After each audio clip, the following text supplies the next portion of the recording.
Past 7-8 years నుంచి నేనే చూస్తున్నా అండి. అంటే డాక్టర్ సెల్ తరపున చైర్మన్ కింద 3 ఇయర్స్ ఉన్నప్పటికీ గతంలో కూడా అన్ని మెడికల్ క్యాంప్స్ ఆర్గనైజ్ చేసాం.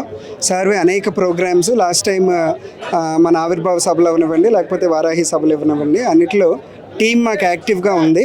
డాక్టర్ సెల్ చాలా స్ట్రాంగ్గా ఉంది. ముఖ్యంగా అన్ని ఏరియాస్ నుంచి జిల్లా వారీ కమిటీలు కూడా ఉన్నాయి. సో మా రెస్పాన్సిబిలిటీ ఏంటంటే ముఖ్యంగా ఆవిర్భావ సభ జనరల్గా మార్చిలోనే జరుగుతుంది.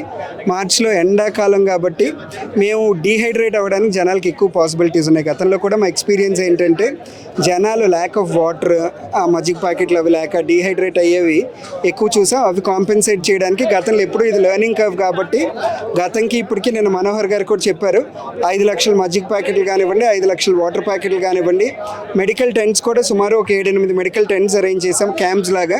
అట్లా మహిళలకు సపరేట్గా, విఐపీలకు సపరేట్గా, ప్రెసిడెంట్ గారికి సపరేట్గా అంబులెన్స్ సర్వీస్ అవన్నీ ఇచ్చాం. ఒక 15 అంబులెన్స్లతో పాటు ఒక 8 మెడికల్ సెంటర్ వేరియస్ ఏరియాస్లో.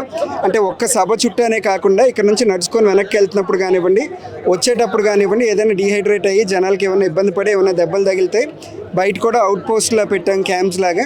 ఈ క్యాంప్స్లో కూడా కంప్లీట్గా డిఎంహెచ్ఓ గారి సాయంతో క్యాంప్స్ని డిప్లాయ్ చేయడం, అట్లనే వాళ్ళకి అన్ని మందులు, ఓఆర్ఎస్లు అన్నీ మా మెడికల్ దీనిలోనే అరేంజ్ చేయడం జరిగింది.